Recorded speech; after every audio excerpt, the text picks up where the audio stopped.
Good morning Venu, good morning हर्ष, good morning संभव, Shilpa good morning, Pushpendra good morning.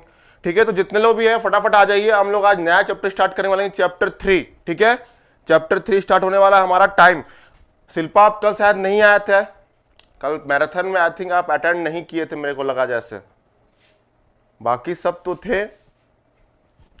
ठीक है, तो आप लोग मैराथन को अटेंड कीजिए, क्योंकि मैराथन जो यहाँ पे आपको रिवाइज करने के लिए है हमारा। ठीक है, रिवाइज, जैसे चैप्टर 1 मैंने वहां पे चैप्टर 1 के भी क्वेश्चंस लिए थे, एज वेल एज चैप्टर 2 के भी क्वेश्चंस थे। ठीक है, वेटेज जो था चैप्टर 2 का ज्यादा था, लेकिन चैप्टर 1 के भी क्वेश्चंस थे, ताकि आपका जो आपका थोड़ा रिवाइज हो जाए चीजें का। ठीक है, अच्छे से आई थी, लेकिन आप में कोई कमेंट नहीं आ रहा था कल। शिल्पा, आपने कोई कमेंट मतलब सॉल्यूशन बना रहे थे कि नहीं?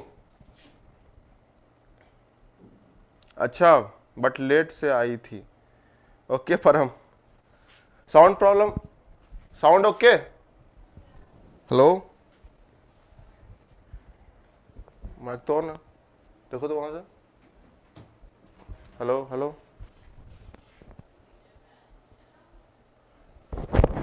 एक बार बोलिएगा आप लोग, साउंड ठीक है कि नहीं? एक बार कमेंट करके बताइएगा आप लोग, साउंड इज ओके और नॉट।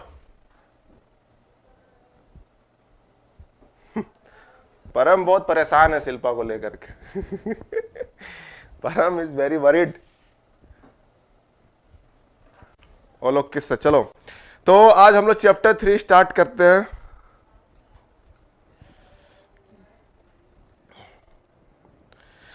चैप्टर 3 ब्लैक से,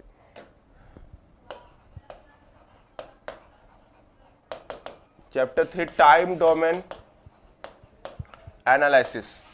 देखिए, ये अगर हम चैप्टर की बात करें, ध्यान से सुनिएगा आप लोग, ये अगर चैप्टर की हम लोग बात करते हैं, ये चैप्टर के बारे में, टाइम डोमेन एनालिसिस के बारे में, तो ये चैप्टर जो है आपका, अगर हम बात करें गेट पॉइंट ऑफ व्यू से, गेट के, तो यहां पे इस चैप्टर से बहुत सारे क्वेश्चन बनते हैं, बहुत ज्यादा ह्यूज क्वेश्चन, बहुत इंपॉर्टेंट चैप्टर है इन गेट पॉइंट ऑफ व्यू, क्योंकि यहां पे न्यूमेरिकल्स बहुत बनते हैं इस चैप्टर में। समझ में आ रहा है कि नहीं?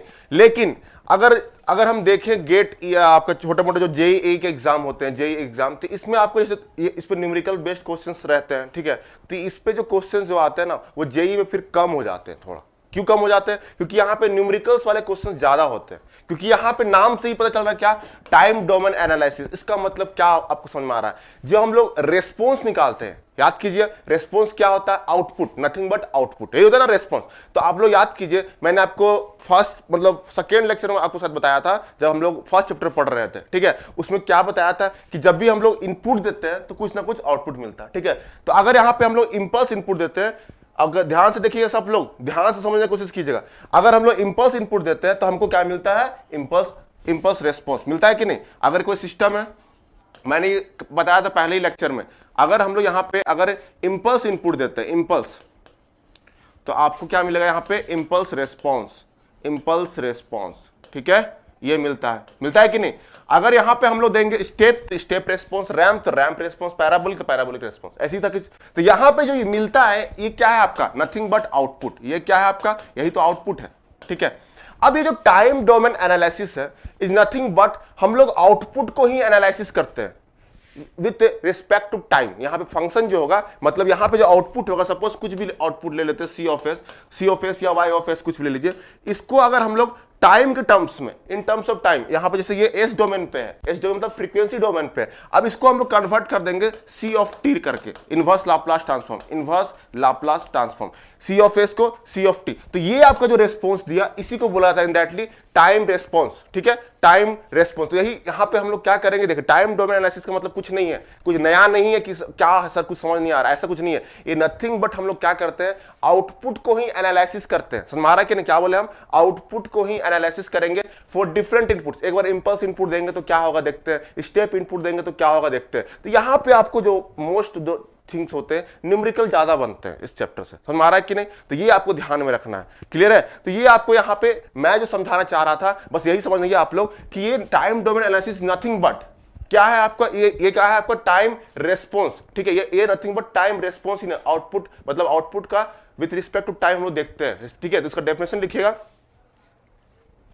देखिए इसका डेफिनेशन लिखिए क्या, इसका डेफिनेशन ये होगा, टाइम रेस्पॉन्स का डेफिनेशन क्या होगा, इसको नोट डाउन कीजिएगा आप लोग, इसको नोट डाउन कीजिए, अच्छे से समझ में आएगा। Response of the system, response of the system with respect to time for a given excitation बोले तो इनपुट, नथिंग बट इनपुट। समझ में आ रहा है कि नहीं? तो ये आपका डेफिनेशन है इसी का, तो इसी को हम लोग पढ़ेंगे। समझ में आ रहा है कि नहीं? इस लेक्चर में हम लोग कुछ नहीं पढ़ने वाले, इसी को पढ़ने वाले हैं, ठीक है। हैप्पी बर्थडे, क्या क्या चल रहा है, किसका बर्थडे है आज? मैं तो बस पढ़ाने में लगा था, यहाँ बर्थडे बन रही है सबकी। पांडे जी, कौन पांडे जी हैं? सबको गुड मॉर्निंग, जितने लोग भी हैं। अच्छा, आज प्रेम का बर्थडे है क्या? ओके, किसका बर्थडे? हैप्पी बर्थडे प्रेम, ठीक है। चलिए, बस आप खुश रहें, आपको सक्सेस मिले बहुत सारे, ठीक है। आप मेहनत करते रहिए और सक्सेस आपको मिलते ही रहेगी, ठीक है। ये चीज आपको तो होना ही है, ठीक है। तो हैप्पी बर्थडे वंस अगेन। तो मैं आपको क्या बता रहा था यहाँ पे, आप यहाँ पे आ जाइए सब लोग, ध्यान से देखिए। यहाँ पे मैंने क्या बताया, time domain analysis, nothing but हम लोग क्या देखते हैं यहाँ पे, आउटपुट को ही एनालिसिस करते हैं। समझ में आ रहा है कि नहीं? क्या बोलते हैं, सिस्टम के आउटपुट को ही एनालिसिस करते हैं with respect to time for a given excitation. यही डेफिनेशन है। तो यहां तक क्लियर हुआ कि नहीं? यहां तक क्लियर हुआ कि नहीं बताइए आप लोग, कमेंट कीजिए। यहां तक क्लियर हुआ, जो मैं बता रहा हूं बेसिक्स, ये आपको क्लियर हुआ कि नहीं? यहां पे जो इसका एक्चुअल मीनिंग क्या है, टाइम डोमेन एनालिसिस मतलब क्या होता है, ये आपको समझ में आ रहा है कि नहीं बताइए आप लोग, पहले कमेंट कीजिए। Clear sir. तो यहां पे हमको नथिंग बट, हमको बस सिस्टम के आउटपुट को देखना है। कोई भी एक्साइटेशन मतलब इनपुट यहां पे, ठीक है। कोई भी इनपुट अगर हम देते हैं, जैसे इंपल्स इनपुट दिए, ठीक है, स्टेप इनपुट दिए, तो आपको आउटपुट क्या मिलेगा, ठीक है। आउटपुट क्या मिलेगा विथ रिस्पेक्ट टू टाइम, बस वही देखना है हमको। समझ में आ रहा है कि नहीं? तो वही हमारा यहाँ पे इसका मतलब हुआ टाइम रेस्पॉन्स। क्लियर है कि नहीं? क्लियर हुआ? क्लियर। जितने लोग देख रहे, बस मेरा काम यही है कि आपको समझ में आना चाहिए। अगर आप यहाँ पे पढ़ा रहा हो, आपको कुछ समझ भी नहीं आ रहा है, तो फायदा क्या है मेरा पढ़ाने का, अभी बताइए, ठीक है। तो यहाँ पे आपको अगर समझ में आ रहा है तो वेरी गुड, ठीक है। चलिए तो आगे बढ़ते हैं। तो ये था actual meaning, time domain analysis का मतलब यही है कि हमको आउटपुट ही फाइंड करना है यहाँ पे विथ रिस्पेक्ट टू टाइम, ठीक है। यहाँ पे अब चलिए आगे बढ़ते हैं। आप अगर मैथमेटिक्स थोड़ा पढ़े होंगे, डिफरेंशियल इक्वेशंस वगैरह का सॉल्यूशन पढ़े होंगे, मतलब अगर नहीं भी पढ़ेंगे तो कोई दिक्कत नहीं है, आप पढ़े होंगे जैसे कि डिफरेंशियल इक्वेशन, उसमें आपका कॉम्प्लीमेंट्री फंक्शंस आता है, याद है? Complementary functions and the particular integral, ये सब पढ़े होंगे आप लोग, निकालने सीखे होंगे कि नहीं, complementary function and particular integral. चलिए उससे कोई लेना नहीं है, लेकिन अब यहां स्टार्ट करते हैं हम लोग। यहां पे देखिए ध्यान से, सी ऑफ टी, अगर सी ऑफ टी यहां पे, सी ऑफ टी अगर यहां पे हम बात करें, रेस्पॉन्स है, ये क्या है? Response, response of the system with respect to time, system का रेस्पॉन्स है विथ रिस्पेक्ट टू टाइम, यही है। अब इसका जो सॉल्यूशन होगा, समझ में आ रहा है? ध्यान से देखिएगा, इसका जो सॉल्यूशन होगा, इसका दो सॉल्यूशन होगा, टू सॉल्यूशंस आर पॉसिबल। देखो, एक सॉल्यूशन बोलते हैं transient, C of t, C of t यहां पे लिखे हैं, ये क्या है आपका? ट्रांजिएंट एक होता है, transient part, as well as एक होता है steady state part, steady state. तो यहां पे जो सॉल्यूशन है आपका, यहां पे क्या बताया मैंने, इसके दो पार्ट होते हैं, एक ट्रांजिएंट पार्ट होते हैं एज वेल एज वन होता है स्टेडी स्टेट पार्ट, दो पार्ट होते हैं। तो ट्रांजिएंट पार्ट आपको अच्छे से पता है क्या होता है, कि ये आपको अच्छे से नहीं पता है तो ये ट्रांजिएंट पार्ट किसके चलते आता है, ध्यान से सुनिएगा। ये ट्रांजिएंट पार्ट वही कॉम्प्लीमेंट्री फंक्शन जो आप डिफरेंशियल इक्वेशन से पढ़ते होंगे, ऑर्डिनरी डिफरेंशियल इक्वेशन, याद कीजिए। तो ये आपका कॉम्प्लीमेंट्री ही पार्ट है उसका, कॉम्प्लीमेंट्री फंक्शन, ठीक है, ये वहीं से आता है।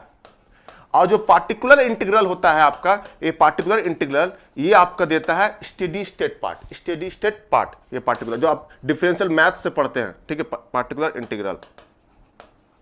समझ में आ रहा है कुछ? थोड़ा मोड़ा आप रिलेट कर सकते हैं, अगर मैथ्स पढ़े होंगे तो इसको आप रिलेट कर सकते हो उस चीज से। कॉम्प्लीमेंट्री जो फंक्शन आप निकालते होंगे वो नथिंग बट ट्रांजिएंट देता है, वही पोर्शन जो होता है ट्रांजिएंट देता है। एंड द पार्टिकुलर इंटीग्रल की बात करें तो वो पोर्शन जो देता है वो स्टेडी स्टेट देता है।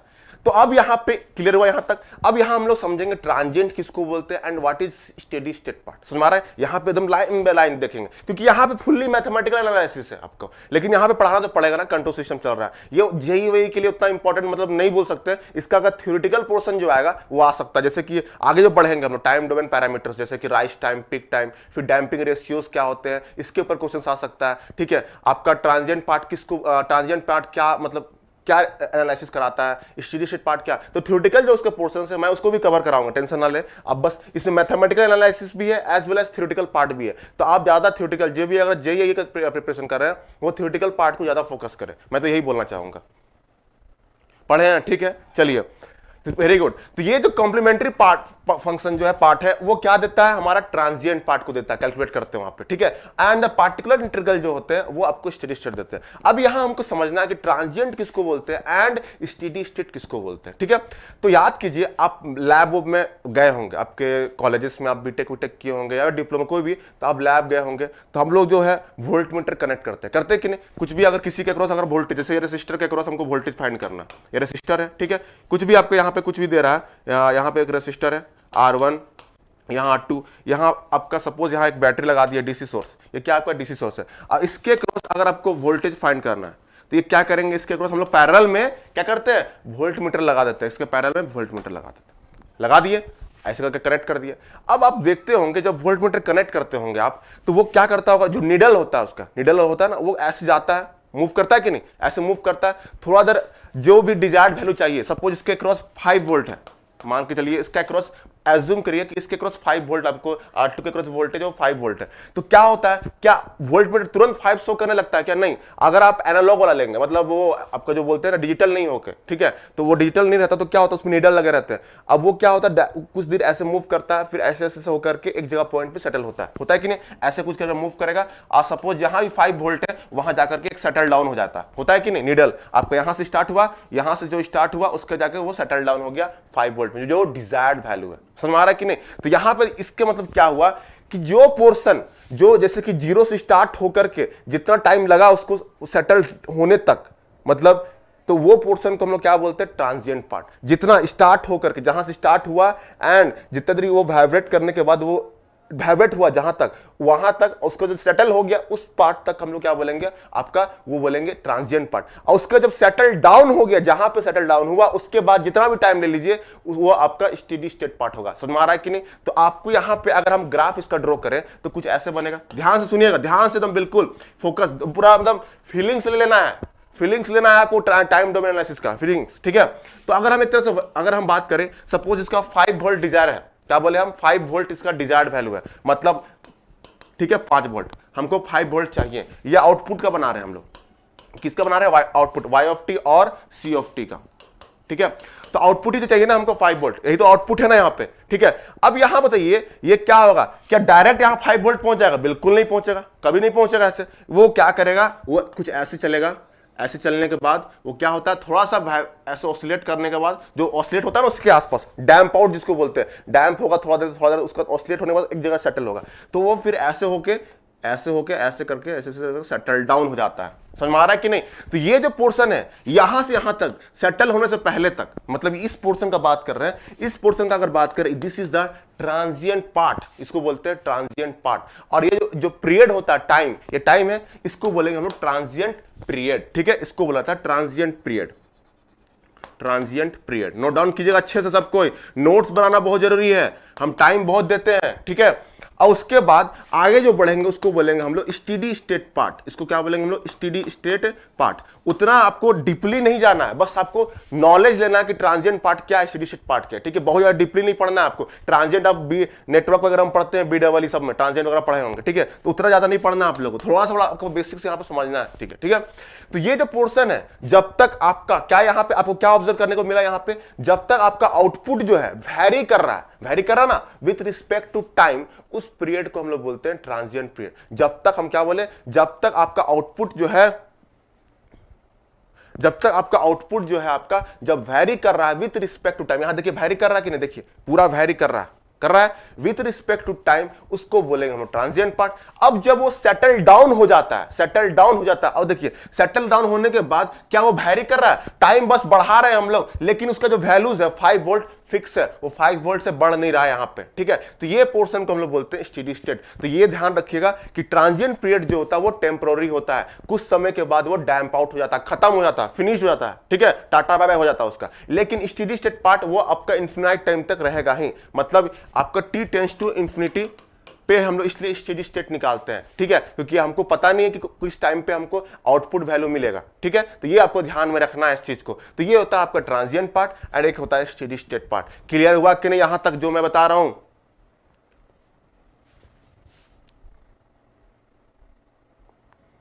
सब हम लोग देखेंगे, टेंशन नहीं लेना है।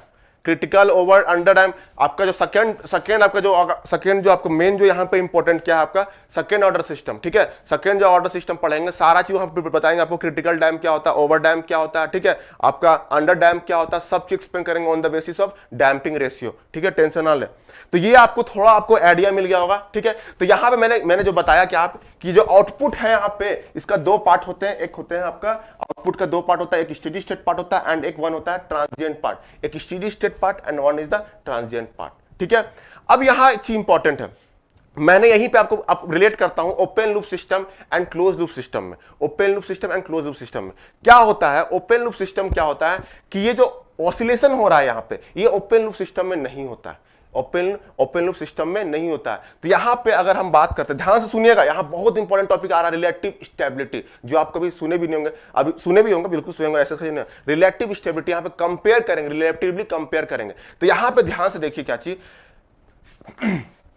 अगर यहां पे ध्यान से देखिए, अगर कोई बॉडी, अगर क्या बोले हम, जितना जल्दी उसका ट्रांजिएंट पीरियड, हम ध्यान सुनिएगा, रिलेटिव स्टेबिलिटी का कैसे डिसाइड होता है यहां पे ध्यान सुनिएगा, अगर कोई भी अगर सिस्टम है वो कितना जल्दी अपने स्टेडी स्टेट को रीच कर रहा है, हाउ फास्ट, कितना जल्दी अपने स्टेडी स्टेट को रीच करेगा, वो उसको बोलते हैं, उसका रिलेटिव स्टेबिलिटी उसी से डिसाइड होता है, ठीक है। अगर कोई सिस्टम बहुत जल्दी अपना स्टेडी स्टेट को रीच कर जाता है, बहुत जल्दी रीच कर जाता है, तो वो सिस्टम रिलेटिवली बहुत हाई होगा, हाईली स्टेबल होगा। ध्यान से सुनिएगा, नोट डाउन कर लीजिएगा, जितना जल्दी अपने आउटपुट को मतलब अपने स्टेडी स्टेट को रीच करता है वो सिस्टम हाईली, मतलब हाईली आपका क्या होगा, रिलेटिवली स्टेबल होगा। जैसे 2 सिस्टम है, हम अब कंपेयर करना स्टार्ट कर रहे हैं, देखिए open loop system, compare relate कर रहे हैं ओपन लूप सिस्टम से, open loop system and the second one is control आपका क्लोज लूप सिस्टम। 2 सिस्टम यहां पे, क्लोज लूप सिस्टम, ठीक है, एक open loop system and second one is close loop system. अब यहां देखिए ओपन लूप सिस्टम में क्या होता है, ध्यान से सुनिएगा आप लोग, क्या होता है उसमें कोई ऑसिलेशंस नहीं होता है, आपको जो आउटपुट मिल गया, एक बार आप कपड़ा डाल दिए या कुछ भी कर दिए, जो आउटपुट मिल गया, कुछ भी आया, वो डिजायर्ड वैल्यू मिले या ना मिले उससे कोई मतलब नहीं बनता यहां पे, ठीक है। तो ओपन लूप सिस्टम में क्या होता है, आपका जैसे ये कुछ भी मिल गया यहां पे ऐसे मिला, लेकिन क्लोज लूप क्या करता है, एक्यूरेसी पाने के लिए, एक्यूरेसी मतलब अपना डिजायर्ड लेवल को मेंटेन रखने के लिए क्या करता है, वो एक्यूरेट आपका जो डिजायर्ड वैल्यू है उसके अराउंड वो वाइब्रेट करता है, ठीक है, थोड़ा, और उसके बाद एक्यूरेसी मेंटेन करने के लिए वो उसके क्रॉस रीच कर जाता है, समझ में, एक्यूरेसी को मेंटेन करने के लिए वो बार बार उसका फीडबैक जो है ना उसको सेंड करता है जब तक एरर 0 ना हो जाए, ठीक है। तो वो उससे क्या होता है, उसमें ऑसिलेशंस आ सकते हैं, ठीक है, यहां पे ध्यान रखिएगा। तो यहां पे देखिए ओपन लूप सिस्टम का कुछ ऐसे बनता है एंड क्लोज लूप सिस्टम में कुछ ऐसे बनता है, ठीक है। यहां पे अब यहां बताइए ओपन लूप सिस्टम में क्या होता है, देखिए यहां पे कुछ तुरंत नहीं पहुंचा, टाइम देखिए यहां पे ट्रांजिएंट टाइम जो है आपका, ट्रांजिएंट टाइम देखिए बहुत कम है, क्योंकि तुरंत ये ऑसिलेट नहीं कर रहा, तुरंत अपने स्टेडी स्टेट को रीच कर जा रहा है, स्टेडी स्टेट को रीच कर जा रहा है, यहां पे कर रहा है कि नहीं, तुरंत स्टेडी। लेकिन यहां पे देखिए क्या हो रहा है, ये थोड़ा ऑसिलेट कर रहा है, इसके चलते क्या होता है कि जो ट्रांजिएंट पीरियड है कुछ समय के लिए यहां पे एग्जिस्ट करते हैं, थोड़ा ज्यादा टाइम के लिए यहां पे एग्जिस्ट करते हैं, इस टाइम पे क्लोज लूप सिस्टम में थोड़ा ज्यादा समय के लिए वो एग्जिस्ट करते हैं। इसके चलते क्या होता है कि इसका जो, इसलिए हम बता रहे हैं रिलेटिवली जो स्टेबिलिटी होता है इसका हाई होता है in compare to close loop system. समझ में आया कि नहीं आया आप लोग को, बताइए यहां तक क्लियर हुआ कि नहीं आप लोग को। मैंने क्या बताया कि इसमें ऑसिलेशंस होने के कारण क्या होता है कि ट्रांजिएंट पीरियड जो होते हैं वो कुछ ज्यादा होते हैं, उसको थोड़ा टाइम लगता है डैम्प आउट होने में, कुछ समय लगता है डैम्प आउट होने में, ठीक है। इसलिए इसमें थोड़ा टाइम लग जाता है स्टेडी स्टेट को रीच करने के लिए, स्टेडी स्टेट को रीच करने के लिए। तो इसका मतलब ये होता है कि इसमें ज्यादा टाइम लगता है, इसलिए इसका रिलेटिव स्टेबिलिटी जो होता है in compare to open loop system कम होता है क्लोज लूप सिस्टम का। इसलिए मैंने आपको डिफरेंसेस में लिखाया था वेरी टाइम, ठीक है, हाँ, यस, ट्रांजिएंट जितना टाइम कम रहेगा आपका उतना ज्यादा हाईली स्टेबल होगा। नोट डाउन कर लीजिएगा रिलेटिव स्टेबिलिटी। इसलिए आपको मैंने वहां पे जो लिखाया था कंपेयर डिफरेंसेस लिखाया था, आप लोगों को लिखाया था ओपन लूप क्लोज लूप। उसमें क्या लिखाया था कि ओपन लूप जो होता है वो स्टेबल होता है and close loop system unstable. ऐसा कुछ नहीं होता। यहां पे रिलेटिवली दोनों कंपेयर करके हम लोग बात करते हैं, ठीक है।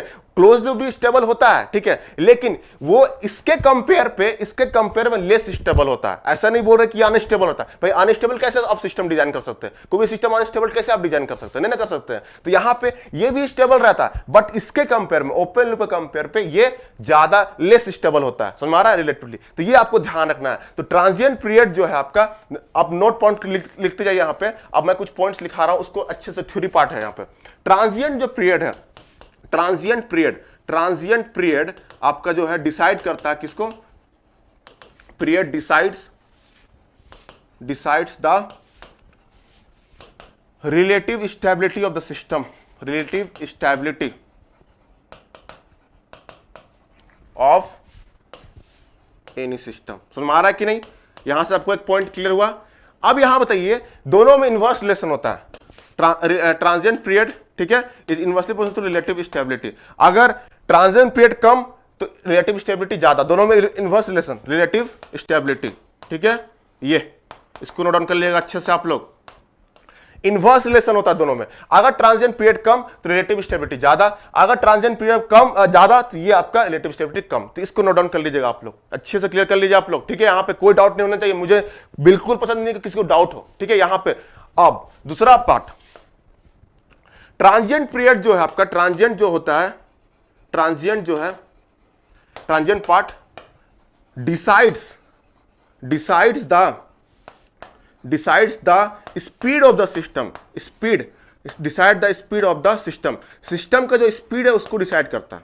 स्पीड मतलब अगर हम बोलते हैं ना, हम लोग क्या बोलते हैं कि ये सिस्टम बहुत फास्ट काम कर रहा है, ये सिस्टम बहुत स्लो, इसका मतलब कुछ नहीं होता। वो क्या होता है कि अगर उसका ट्रांजिएंट पीरियड कम है, क्या बोले हम, ट्रांजिएंट पीरियड उसका कम है, तो अपने स्टेडी स्टेट को बहुत जल्दी रीच करेगा। तो मतलब वो ज्यादा स्पीड होगा। उसका स्पीड क्या होगा? जितना जल्दी अपने स्टेडी स्पीड को रीच करेगा उतना ज्यादा स्पीड होगा सिस्टम। तो यहां पे क्या बोले, transient part decide the speed of the system. अगर ट्रांजिएंट पीरियड अगर ज्यादा होगा तो उस सिस्टम का जो स्पीड है वो कम होगा, स्लो होगा। उसका स्पीड क्या होगा? स्लो होगा। स्लो रिस्पॉन्स उसको बोलेंगे। स्पीड क्या होगा? कम। तो यहां पे भी ट्रांजिएंट पीरियड जो है इनवर्सली प्रोपोर्शनल होता है स्पीड का। अगर ट्रांजिएंट पीरियड कम तो स्पीड ज्यादा, ट्रांजिएंट पीरियड ज्यादा तो आपका क्या हो जाएगा? स्पीड कम। कोई बोलेंगे हम लोग उसका रेस्पॉन्स, सिस्टम का रेस्पॉन्स जो है स्लो है, बोलते हैं कि नहीं? स्लो रेस्पॉन्स मतलब थोड़ा सा आउटपुट जो दे रहा है बहुत थोड़ा डिले में दे रहा है, थोड़ा धीरे आउटपुट दे रहा है, बोलते हैं कि नहीं? हम लोग इनपुट दिए, थोड़ा टाइम लग रहा है उसको आउटपुट देने में, जस्ट बिकॉज यही ट्रांजिएंट पीरियड उस पर कुछ ज्यादा होगा, इसलिए उसका स्पीड जो है स्लो है। तो यहां रखिए इस चीज को, नोट डाउन कर लीजिएगा अच्छे से सबको, ठीक है।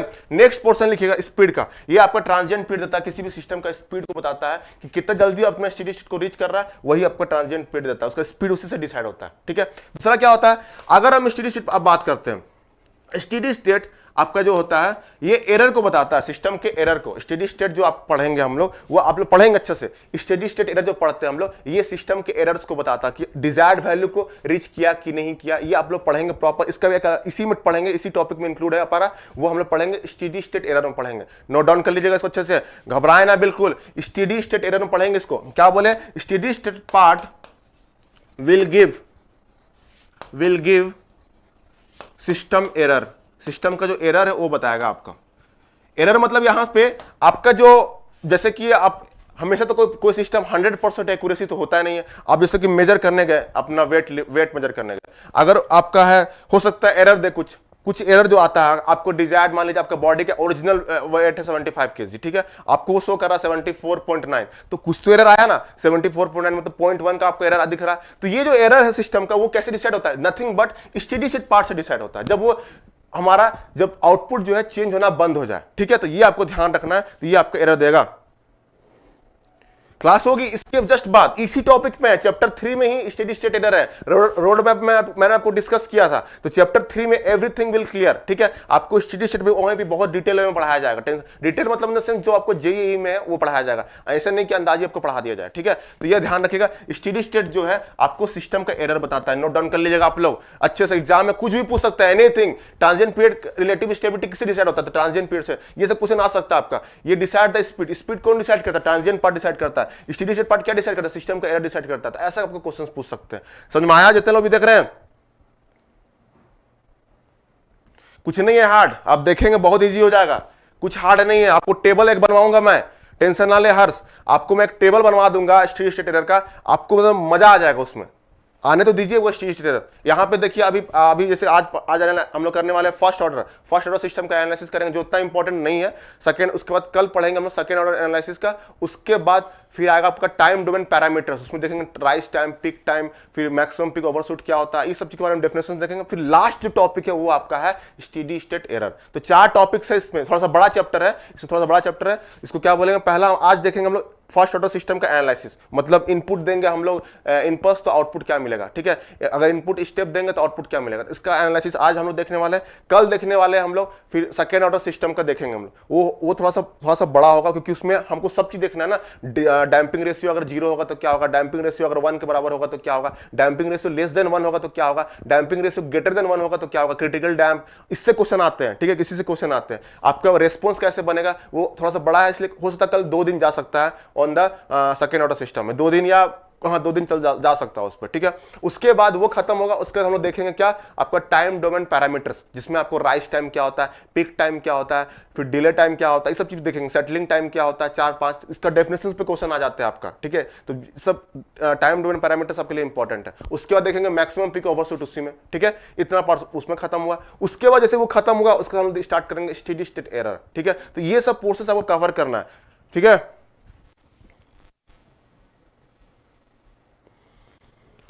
Practice makes the man perfect, yes Prince. तो ये सब आप जोरदार लगा दीजिए। तो ये सब पॉइंट नोट कीजिए। आप लोग आई होप क्लियर हुआ होगा ट्रांजिएंट पार्ट का क्या इंपॉर्टेंस है।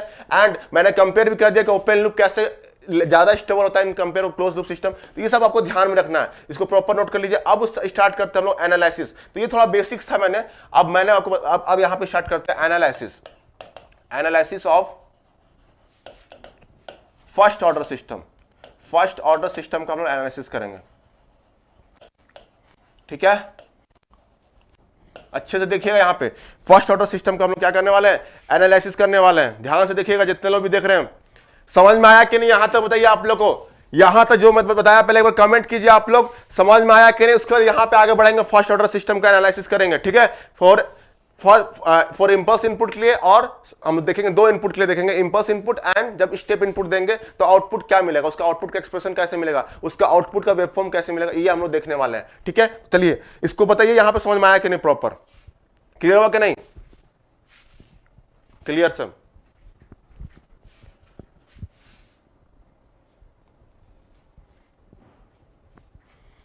ठीक है, तो यहां पे क्लियर हो गया। तो इसको देखेंगे, ठीक है।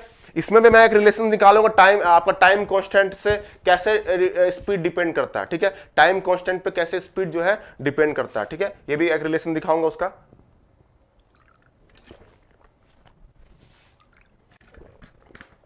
कब का था यार,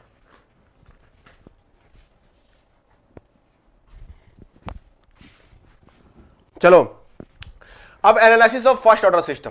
फर्स्ट ऑर्डर का मतलब क्या समझते हैं आप? फर्स्ट ऑर्डर का मतलब मैंने बताया था आपको, याद कीजिए, मैं जब मैराथन लिया था, फर्स्ट ऑर्डर किससे डिसाइड होता है आपका, जो भी पोल्स होते हैं, हम लोग पोल्स को देखते हैं, उसको बोलेंगे फर्स्ट ऑर्डर। जैसे कि अगर हम बात करें, ध्यान से देखिएगा, ये हो गया 1/s+1, इसका एक पोल है कि नहीं, एक पोल, तो इसको बोलेंगे फर्स्ट ऑर्डर सिस्टम।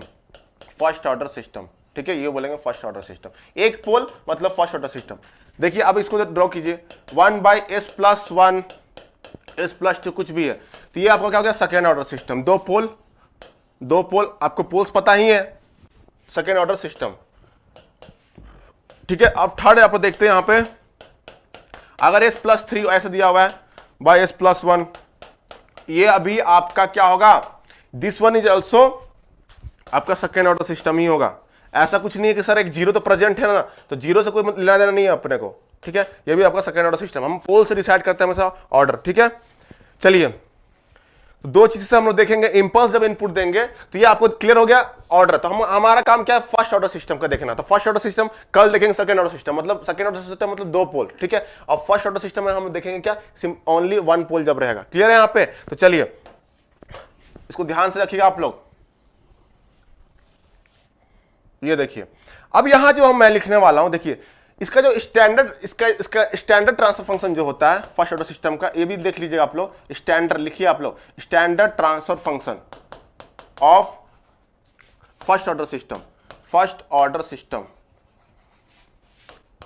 ये होता है this is equal to first order system, this is equal to 1/k/1 plus s tau. ये स्टैंडर्ड है आपका फर्स्ट ऑर्डर सिस्टम जो होता है, ये आपका है k/1 प्लस एस टाउ। ये आपका स्टैंडर्ड आपका क्या हो गया, transfer function of first order system, standard transfer function. अब यहाँ पे जो आपका ये आपका क्या है, देखिए ये it is nothing but a poles. इसको क्या किसको रिप्रेजेंट कर रहा है, ये पोल को रिप्रेजेंट कर रहा है। एंड के यहाँ पे क्या है, डीसी गेन, के यहाँ पे क्या बोलेंगे इसको, DC gain of the first order system, of the first order system, first order system. समझ में आ रहा है कि नहीं, नोट डाउन कर लीजिएगा।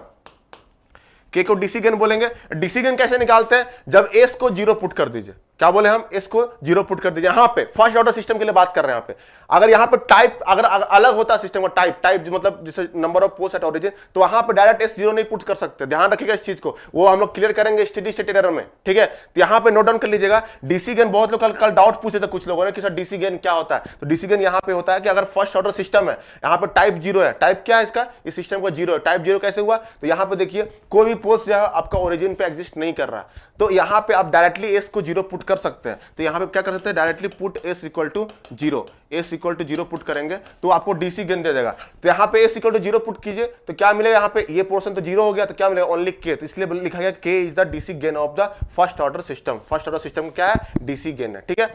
अब यहां पे अगर इस टाइप का सिस्टम होता के बाई एस इंटू ऐसे, तो यहां पे आप डायरेक्टली 0 नहीं पुट कर सकते थे, क्योंकि यहां पे क्या हो गया, अब ये अब क्या है, टाइप 1 सिस्टम है, क्योंकि एक पोल जो है आपका ओरिजिन पे एग्जिस्ट करता है। नोट डाउन कर लीजिएगा, एक पोल ओरिजिन पे एग्जिस्ट कर रहा है इसलिए। तो यहां पे अगर आप डायरेक्टली 0 पुट गड़बड़ हो जाएगा। तो इसको हम लोग देखेंगे किस पे, हम लोग स्टेडी स्टेट में देखेंगे कैसे डीसी गेन निकालते हैं for the type 1 system, type 2 system, सब देखेंगे, ठीक है। तो यहां पे आपको डायरेक्ट यहां पे इस केस पे मैं क्लियर कर दे रहा हूं, इस केस पे आपको डायरेक्टली एस इक्वल टू 0 नहीं पुट करना है। जहां पे आपको खाली आपको इस टाइप का सिचुएशन आएगा, वहां पे आपको एस इक्वल टू 0 पुट करना है। चलिए वो भी हम लोग देखेंगे। डीसी गेन आपको स्टेडी स्टेट में भी दिखाया जाएगा, प्रॉपर लिखा दिया जाएगा, टेंशन ना ले उस चीज को, ठीक है। चलिए मैं इसको रब कर दे रहा हूं। तो यहां पे मैंने लिखा दिया, क्लियर कर दिया। एक एक पॉइंट को ध्यान से देखते जाइएगा आप लोग, ठीक है। यहां ध्यान से देखिएगा, हाँ, टाइप 1 और 2, ठीक है। अब यहां ध्यान से देखिएगा, के जो है आपका DC gain of the first order system. यहां पे खाली बात कर रहे हैं हम किसका, I am only talking about the first order system. First order system का ओनली बात कर रहे हैं यहां पे, मतलब एक पोल होना चाहिए, एक पोल एग्जिस्ट करना चाहिए। अब ये पोल जो है, ये क्या है, डीसी गेन। तो यहां पे क्या है, पोल कहां पे लाइक कर रहा है, ये भी देखिए 1 plus s tau is equal to 0। Pole ऐसे निकालेंगे तो एस का वैल्यू क्या दिख रहा है, -1 टाउ, यही तो दिख रहा है ना। इसका वैल्यू क्या है, -1 टाउ। तो ये आपका हो गया क्या, एस इक्वल टू -1 टाउ, आपका हो गया क्या, ये हो गया पोल। दिस इज द पोल। आपको अगर इसी में क्वेश्चन पूछे आपसे कि पोल निकाल के बताइए फॉर फर्स्ट ऑर्डर सिस्टम, तो ये पोल हो गया एस इक्वल टू -1 टाउ। अब ये कहां लाइक कर रहा है, ध्यान से देखिए कहां लाइक कर रहा है, ये देखिए यहां पे लेफ्ट हैंड साइड, यहां पे -1 टाउ कहीं होगा। ये आपका हो गया क्या, -1 टाउ, ये हो गया आपका क्या, पोल को रिप्रेजेंट कर रहा है। अब यहां पे आपको कंफ्यूजन हो रहा है सर कि टाउ क्या है, यहां पे tau is nothing but time constant. ये क्या है आपका, टाइम कांस्टेंट को बता रहा है, this is time constant. Time constant किसी सिस्टम का टाइम कांस्टेंट है ये, ठीक है। ये टाइम कांस्टेंट को बता रहा है आपका, ये आपको क्या बोलते हैं उसको, हाँ, टाइम कांस्टेंट है आपका टाउ। यहाँ पे क्लियर, यहाँ पे तो नोट डाउन कर लीजिएगा, इस सब चीज को नोट डाउन कर लीजिए आप लोग। बस थोड़ा बेसिक्स मैं बता दे रहा हूँ, उसी स्टार्ट करते हैं फिर एनालिसिस, ठीक है। एनालिसिस फिर स्टार्ट करेंगे प्रॉपर, ठीक है, लेफ्ट साइड। अब यहां देखिए, अब हम लोग एक प्रॉपर स्टार्ट करते हैं। अब उसमें हम क्या एज्यूम करके क्या चल रहे हैं कि उसका जो डीसी गेन है, डीसी गेन के इक्वल टू 1 एज्यूम करके चल रहा है। के का वैल्यू क्या एज्यूम कर रहे हैं, के का वैल्यू 1 एज्यूम कर रहे हैं। तो आप बताइए, यहां पे एक सिस्टम ले रहे हैं हम, क्या ले रहे हैं, सिस्टम। अगर हम सिस्टम लिए, इसका जो आपका सिस्टम का जो पूरा होल सिस्टम का ट्रांसफर फंक्शन क्या है, अगर गेन 1 है तो 1 प्लस एस टाउ होगा कि नहीं, 1 प्लस एस टाउ। और यहां पे आपका ये आपका हो गया क्या, इधर आपका इनपुट हो गया R of s and this one is the output C of s. अब यहां पहला केस हम ले रहे हैं क्या, पहला केस ध्यान से नोट कीजिएगा, पहला केस ले रहे हैं impulse input, unit impulse input. जब दे रहे हैं हम, क्या दे रहे हैं हम लोग, यूनिट इंपल्स इनपुट, ठीक है, पहला केस, ठीक है, यूनिट इंपल्स इनपुट। तो आर ऑफ एस यहां पे बताइए, आर ऑफ टी क्या होगा, पक्का डेल ऑफ टी होगा कि नहीं, del of t. Unit impulse बोले हम, क्या बोले हम, यूनिट इंपल्स इनपुट। तो आर ऑफ टी क्या हो जाएगा, डेल ऑफ टी हो जाएगा। क्लियर यहां तक। अब ये डेल ऑफ टी है, अब यह ट्रांसफर फंक्शन इक्वल टू क्या होता है, ध्यान से देखिए ट्रांसफर फंक्शन क्या होता है, C s by R F. थोड़ा मैथमेटिकल अब आ गया, अब यहां पे पूरा मैथमेटिकल आ गया आपका, तो ये पोर्शन तो मैथमेटिकल आपको होता नहीं है। C of s by R of s is equal to nothing but, यही तो होता है आपका ट्रांसफर फंक्शन। क्या होगा यहां पे 1/1 प्लस एस टाउ, ये हो गया आपका 1/1 प्लस एस टाउ, यही ट्रांसफर फंक्शन हो गया यहां पे। अब यहां बताइए C of s by R of s is equal to, यहां से टाउ कॉमन निकालिए, टाउ कॉमन निकालने क्या होगा यहाँ पे, टाउ कॉमन निकाल दिया तो क्या हो गया यहाँ पे एस प्लस 1 बाई टाउ हो गया, हुआ कि नहीं, एस प्लस 1 बाई टाउ हो गया। क्लियर है यहां तक।